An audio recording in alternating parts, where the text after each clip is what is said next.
வணக்கம் வாசகர்களே. இன்று நாம் கேட்கப் போகும் கதை கல்கி அவர்கள் எழுதிய ஜீவரசம் என்னும் சிறுகதை. முன்னொரு காலத்தில் நான் 18 வயதுள்ள இளைஞனாயிருந்தேன். கலாசாலையில் MA வகுப்பில் படித்துக் கொண்டிருந்தேன். போதாததற்கு பரீட்சை சமீபத்திருந்தது. நானே பரீட்சையில் முதல் தரமாக தேர வேண்டும் என்பதில் பெரிய பிரியம் கொண்டவன். இவ்வளவும் தவறான விஷயம் என்பது பிற்காலத்தில்தான் எனக்கு விளங்கிற்று. பரீட்சைக்கு முன்னால் மாணாக்கர்கள் அமைதியாக படிப்பதற்கென்று ஒரு வாரம் விடுமுறை விட்டார்கள். நகரில் இருந்தால் இந்த ஒரு வாரமும் நிச்சயமாய் வீணாகிவிடும் என்று நான் அனுபவத்தில் கண்டறிந்தவன். காபி ஹோட்டல்கள், சினிமாக்கள், நாடகங்கள், சீட்டு கச்சேரிகள் முதலியவை குறித்து பரீட்சை வினாக்கள் கேட்பதாயிருந்தால் நகரில் இருக்கலாம். ஆனால் அந்த குருட்டு பரீட்சைகளோ டார்வினை பற்றியும் ஷேக்ஸ்பியரை பற்றியும் அல்லவா கேள்வி கேட்கிறார்கள். ஆகவே என்ன செய்யலாம் என்று யோசித்தேன். ஒரு அற்புதமான யோசனை தோன்றிற்று. நகரத்துக்கு அருகிலுள்ள ஏதேனும் ஒரு கிராமத்துக்கு சென்று அந்த ஒரு வாரமும் அமைதியாக படித்து பரீட்சை பாடங்களை கரைத்து குடித்துவிட்டு வந்து விடுவதென்று தீர்மானித்தேன். அவ்வாறே ஒரு நாள் காலையில் ஸ்நானம் செய்து உடை அணிந்து கைப்பெட்டி ஒன்றில் டார்வின், ஷேக்ஸ்பியர் முதலியவர்களையும் மாற்றி அணிவதற்கு சில துணிகளையும் எடுத்து வைத்துக் கொண்டு கிளம்பினேன். ரயில்வே ஸ்டேஷன் சென்றதும் எந்த ஊருக்கு டிக்கெட் வாங்கலாம் என்று பார்த்தேன். நகருக்கு 5-6 ஸ்டேஷனுக்கு அப்பால் தாமரைவேலி என்ற ஸ்டேஷன் இருந்தது. ஊரின் பெயர் அழகாயிருந்தபடியால் அந்த ஸ்டேஷனுக்கே டிக்கெட் வாங்கிக் கொண்டு ரயில் ஏறினேன். ரயில் ஓடிய போது சிந்தனையும் வெகு தூரம் ஓடிற்று. தாமரைவேலி, ஆஹா, என்ன அழகான பெயர்! ஊரும் அத்தகைய அழகாகத்தான் இருக்கும். பக்கத்திலே சலசலவென்று ஜலம் ஓடிக்கொண்டிருக்கும் ஆறு, தாமரையும் அல்லியும் பூத்திருக்கும் பெரிய குளம், தென்னந்தோப்புகள், மாமரங்கள், வாழைத் தோட்டங்கள், வீடுகள், 2 சிறு கோவில்கள். ஆகா, படிப்பதற்கு எவ்வளவு அமைதியான இடம்! சாப்பாட்டை பற்றி கவலை இல்லை. ஹோட்டல் இராதென்பது உண்மையே. அதனால் என்ன மோசம்? ஒரு வீட்டிற்குள் தைரியமாக நுழைந்து சாப்பாடு போடும்படி கேட்கலாம். விஷயத்தை சொன்னால் சந்தோஷமாக போடுவார்கள். லொடக் என்று ஆடிக்கொண்டு ரயில் நின்றது. அவசர அவசரமாக வண்டியை விட்டு கீழே இறங்கினேன். என்ன ஏமாற்றம்! எல்லாம் வெறும் ஆகாச கோட்டையாக முடிந்தது. ஆறு இருந்தது, தண்ணீர் இல்லை. குளம் இருந்தது, தாமரையும் அள்ளியும் இல்லை. தென்னை மரம் இருந்தது, ஆனால் சமீபத்தில் இடி விழுந்திருக்க வேண்டும். எனவே மட்டையாவது தேங்காய் குலையாவது இல்லாமல் மொட்டையாய் நின்றது. மாமரம் பெயருக்கும் இல்லை. புளிய மரம் ஏராளம். கோவில் ஒன்று இருந்தது, ஆனால் இடிந்து பாழாய் கிடந்தது.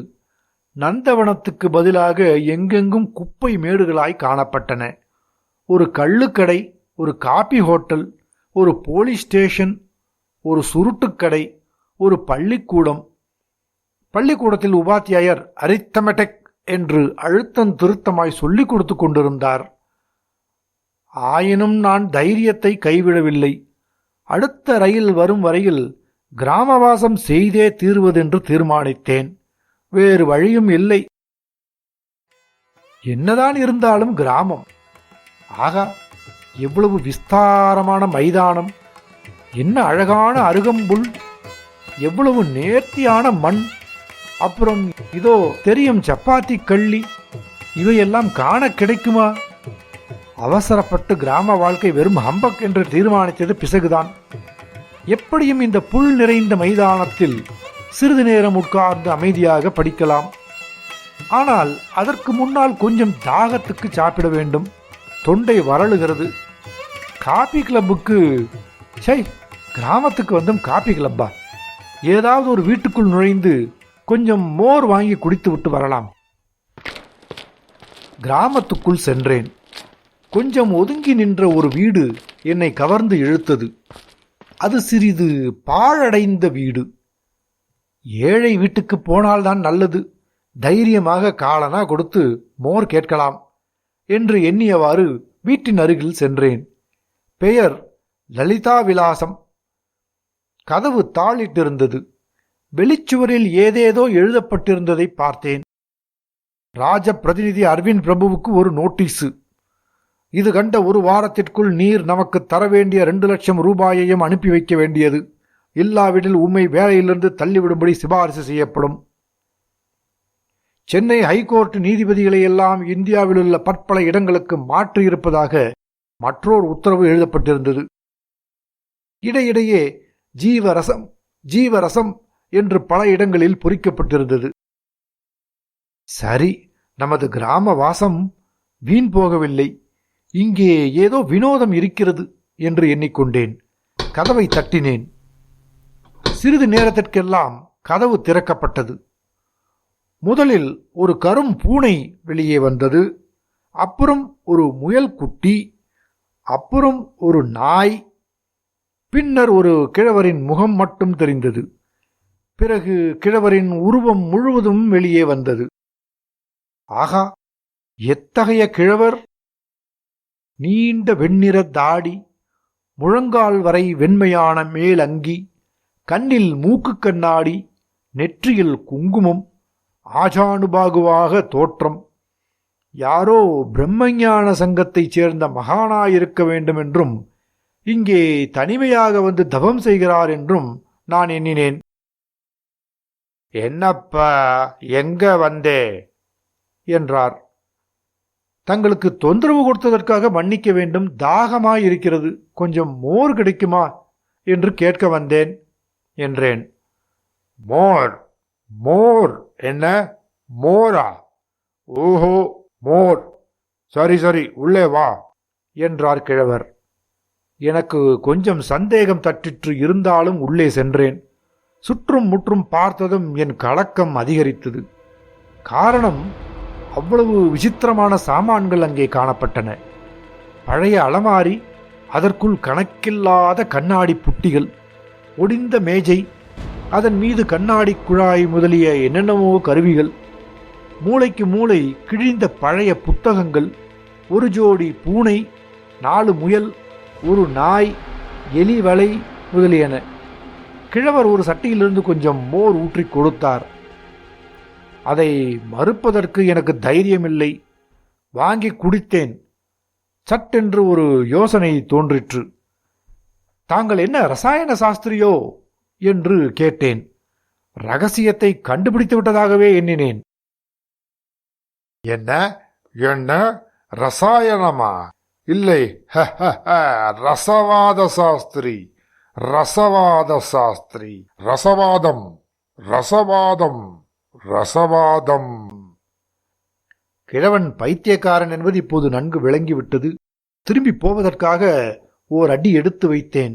ஆனால் அதற்குள் கிழவன் என் கையை பிடித்து கொண்டான். ஏதோ பெரிய ரகசியம் சொல்வது போல அவன் கூறியதாவது, தெரியுமா, நான் ஜீவரசம் கண்டுபிடித்திருக்கிறேன். 1 லட்சம் உயிர்களின் வடிகட்டி ஜீவசத்து. ஆமாம், 1 லட்சம் உயிர்கள். ஓர் உயிருக்கு 100 வருஷம், லட்சம் உயிருக்கு கோடி வருஷம். கோடி வருஷத்து ஆயுள் இதோ இந்த புட்டியில் அடங்கியிருக்கிறது. இவ்வாறு சொல்லி கிழவன் மேஜையிலிருந்து ஒரு சிறு புட்டியை எடுத்து காட்டினார். இந்த பைத்தியக்காரனிடமிருந்து எப்படி தப்பி வெளியே போகப் போகிறோம் என்று எனக்கு ஏக்கம் உண்டாகிவிட்டது. நல்லது ஐயா, ரயிலுக்கு போக வேண்டும். மோர் கொடுத்தீர்களே, அதற்கு ஏதாவது காசு என்று தயங்கினேன். நீ நல்ல பையன், நான் சொல்கிறதை கேளு. ஒரு புட்டி வாங்கிக்கோ. ஜீவரசம், 1 லட்சம் உயிர்களின் வடிகட்டிய சத்து, கோடி வருஷ ஆயுசு என்ற கிழவன் ஜீவரசத்தை பற்றி வர்ணித்தான். அங்கிருந்து தப்புவதற்கு இதுதான் வழி என்று நினைத்தேன். என்ன விலை என்று கேட்டேன். விலை 3 ரூபாய். நீ நல்ல பையன், உனக்கு மட்டும் 2 ரூபாய். ஒரு குவளை மோருக்கு 2 ரூபாய். நல்ல பேரம் அல்லவா? ஆனால் எனக்கு அப்போதிருந்த மனக்குழப்பத்தில் கையில் இருந்த 10 ரூபாயை கேட்டாலும் கொடுத்து வந்திருப்பேன். நான் வெளியே வந்து அந்த வீட்டின் கீழண்டை சுவரை பார்த்தபோது அதில் பித்துக்குள்ளி கிழவன் என்று யாரோ குழந்தைகள் எழுதியிருப்பதை கண்டேன். என் நடையின் வேகம் நான் சொல்லாமலே அதிகமாயிற்று.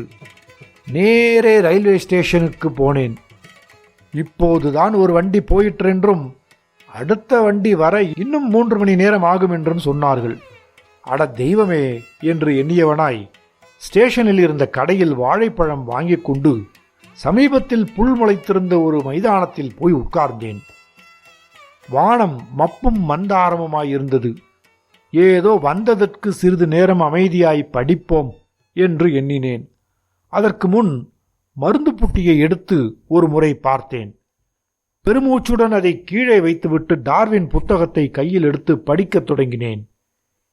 ஜீவ வர்க்க பரிணாமத்தை பற்றியும் குரங்கிலிருந்து மனிதன் எப்படி பிறந்தான் என்பதை பற்றியும் வெகு ரசமாக சொல்லப்பட்டிருந்தது. அந்த ரசத்தில் சொக்கிப்போன எனக்கு ஆனந்தமான நித்திரை வந்தது.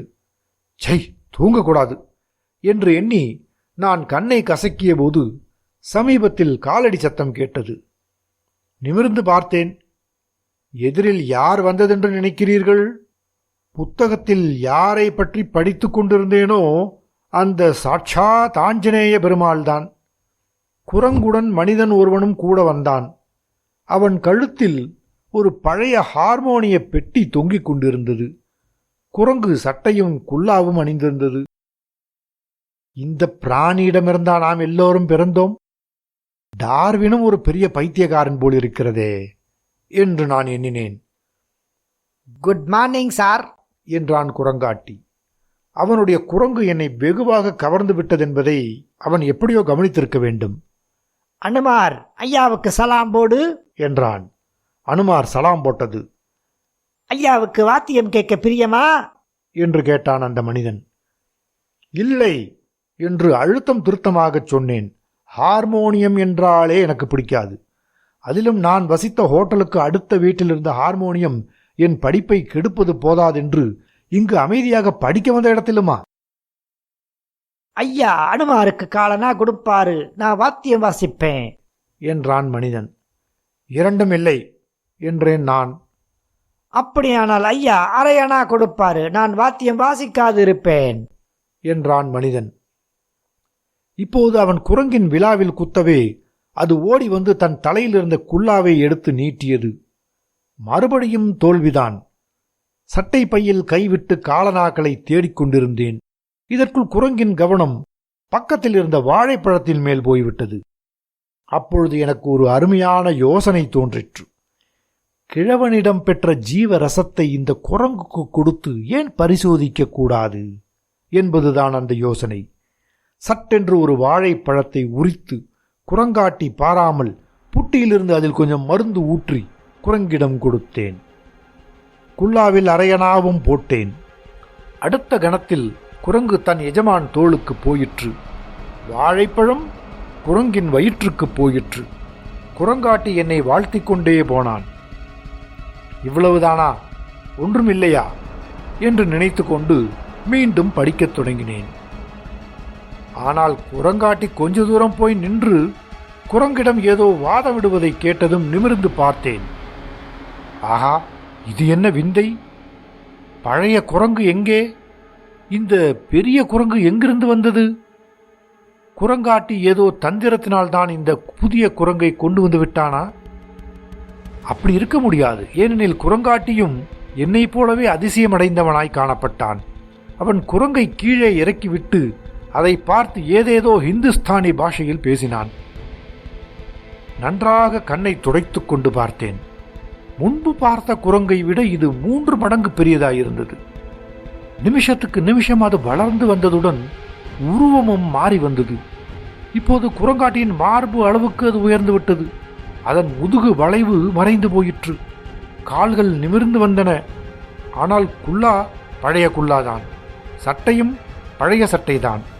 ஆனால் உடம்பு பருத்தபோது சட்டை தாறுமாறாய் கிழிந்து விட்டது. எனவே பழைய குரங்குதான் இப்படி வளர்ந்து வருகிறது என்பதில் சந்தேகமில்லை. வாயை பிளந்த வண்ணம் இந்த அற்புத காட்சியை பார்த்து கொண்டிருந்தேன். குரங்கு இல்லை, மாஜி குரங்கு இன்னும் சில நிமிஷத்தில் தன் எஜமானனின் தோள் அளவுக்கு வந்து அவன் முகத்தை வினோதமாக உற்று பார்க்க தொடங்கிய போது அதற்கு மேல் அந்த மனிதனால் தாங்க முடியவில்லை. அவன் ஹார்மோன பெட்டியை தொப்பொன்று கீழே போட்டுவிட்டு, ஆண்டவனே, அல்லாவே என்று கூச்சலிட்டுக் கொண்டு ஓட்டம் பிடித்தான்.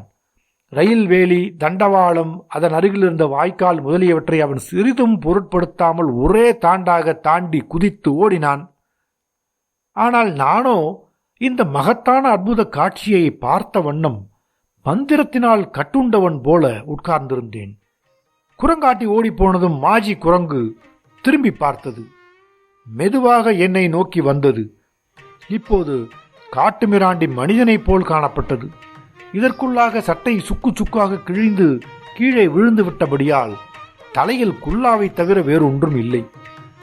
இந்த வினோத பிராணி என் எதிரே வந்து உற்று பார்த்தது. எப்படியேனும் அதை திருப்தி செய்ய வேண்டும் என்று எனக்கு தோன்றியது. பக்கத்தில் இருந்த வாழைப்பழத்தை சீப்புடன் எடுத்து அதனிடம் கொடுத்தேன். அந்த குரங்கு அப் அப் அப் என்றது. அப்படியா, சந்தோஷம் என்றேன் நான்.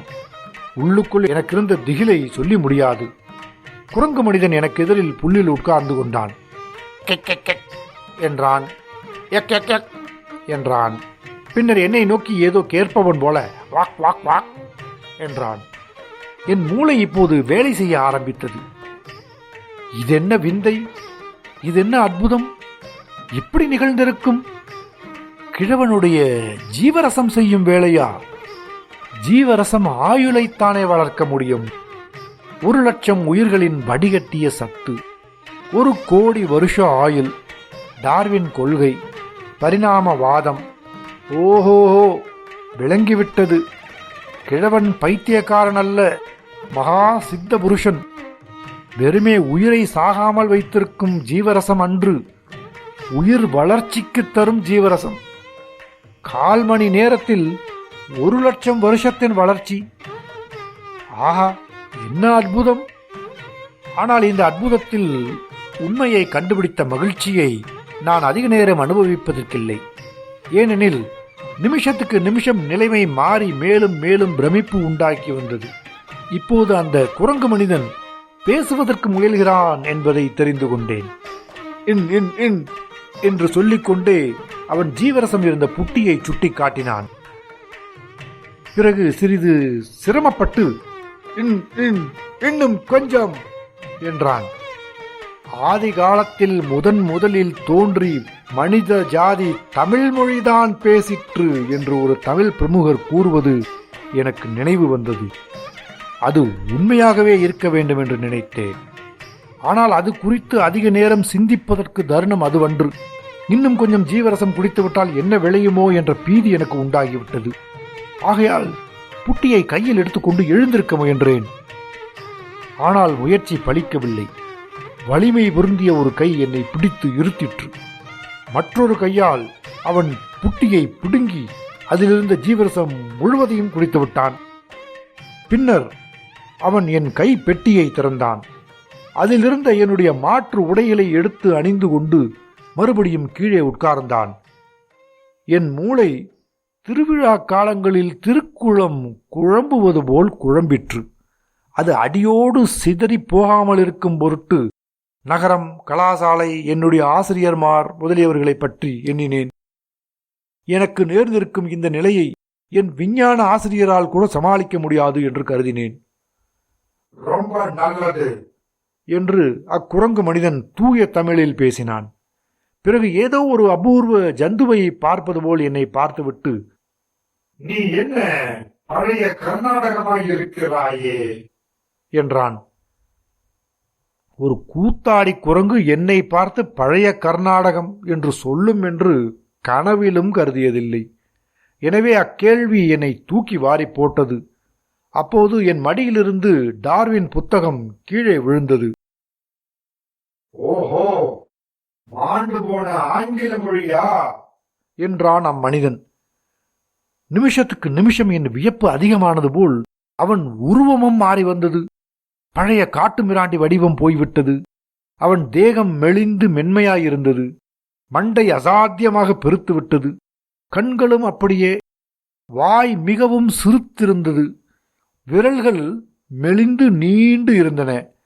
தலையில் இருந்த சிறு குல்லா ஒன்றுதான் அவன் சற்று நேரத்திற்கு முன் குரங்காயிருந்தான் என்பதை எனக்கு நினைவூட்டியது. இந்த நினைவு வந்ததும் மறுபடியும் ஒரு நிமிஷம் சிந்தனை செய்தேன்.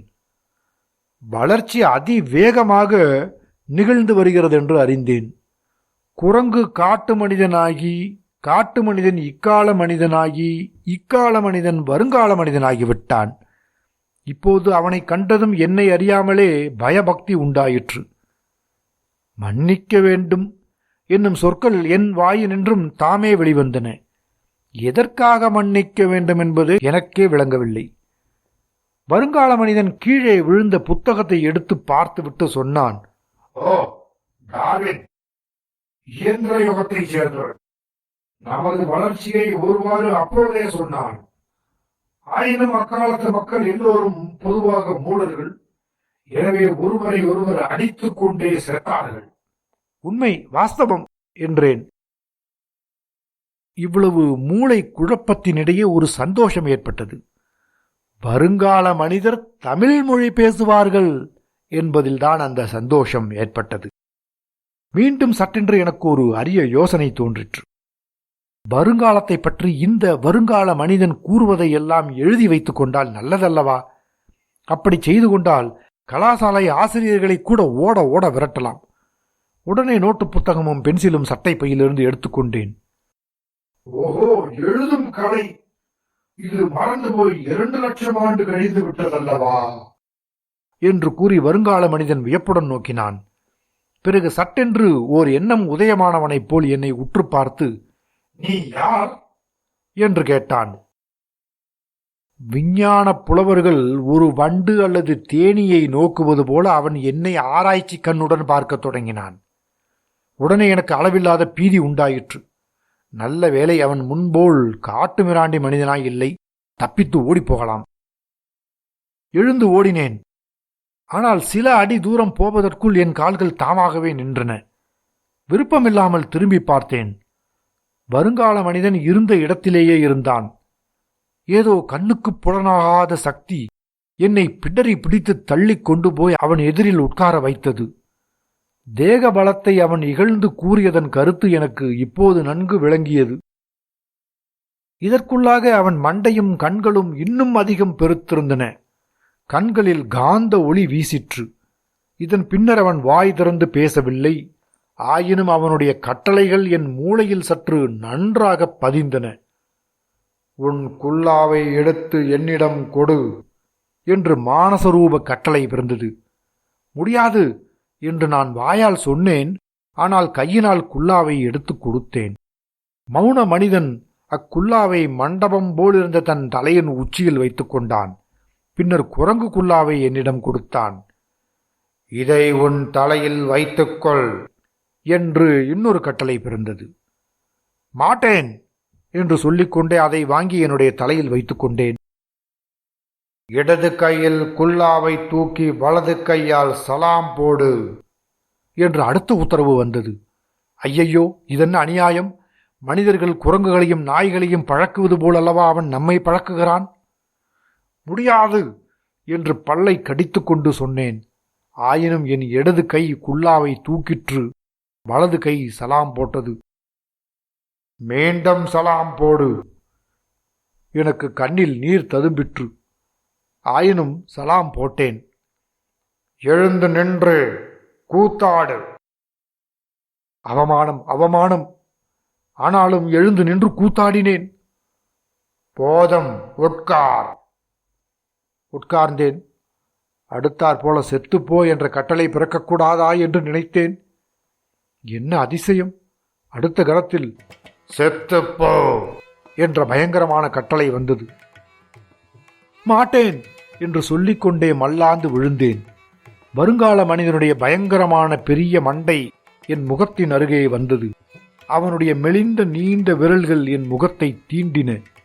அளவில்லாத பீதி கொண்டவனாக கண்களை மூடிக்கொண்டேன். ஒரு பெரிய பிரயத்தனம் செய்து கண்களை திறந்தேன். என் மார்பின் மீது குரங்கு உட்கார்ந்து பல்லை இழித்துக் கொண்டிருந்தது. சுற்றும் முற்றும் பார்த்தேன். குரங்காட்டி ஹார்மோனியத்தை திறந்து ஸ்வரம் போட்டுக் கொண்டிருந்தான். எருமைக்கன்று சத்தமிடுவது போல இருந்தது. பக்கத்தில் வாழைப்பழங்கள் எல்லாம் உரிக்கப்பட்டு தோள்கள் கிடந்தன. கடவுளே, இவ்வளவும் கனவுதானா? சட்டென்று எழுந்து உட்கார்ந்தேன். என் மார்பிலிருந்து கீழே விழுந்த குரங்கு என்னை நோக்கி என்றது. ஐயா அனுமாருக்கு காலனா கொடுப்பாரு, நான் வாத்தியம் வாசிப்பேன் என்றான் குரங்காட்டி. இங்கு எத்தனை நேரமாய் நின்று கொண்டிருக்கிறாய் என்று கேட்டேன். கால் நாழியாக நிற்கிறேன் சாமி. இன்று முழிச்ச முகம் இல்லை. பொழுது விடிந்து தம்பிடி கூட கிடைக்கவில்லை. அதோ அந்த பித்துக்குழி வீட்டில் ஒரு நாழி வீணாய் போச்சு. நீங்களா பட்ட பகலில் தூங்கி போயிட்டீங்க என்றான். பித்துக்குழி என்றதும் நான் பக்கத்தில் திரும்பி பார்த்தேன். குரங்கு அப்போதுதான் ஜீவரசம் இருந்த புட்டியை திறந்து கொண்டிருந்தது. ஐயோ என்று ஒரு சத்தம் போட்டு அதை பிடுங்கி வீசி எறிந்தேன். கிராம வாசம் போதும் போதும் என்று ஆகி ஸ்டேஷனை நோக்கி வேகமாக நடக்க ஆரம்பித்தேன். அப்போது குரங்கு என்னை உற்று பார்த்து என்றது. மாட்டேன் என்று சொல்லிக்கொண்டே அதற்கு நான் சலாம் போட்டேன்.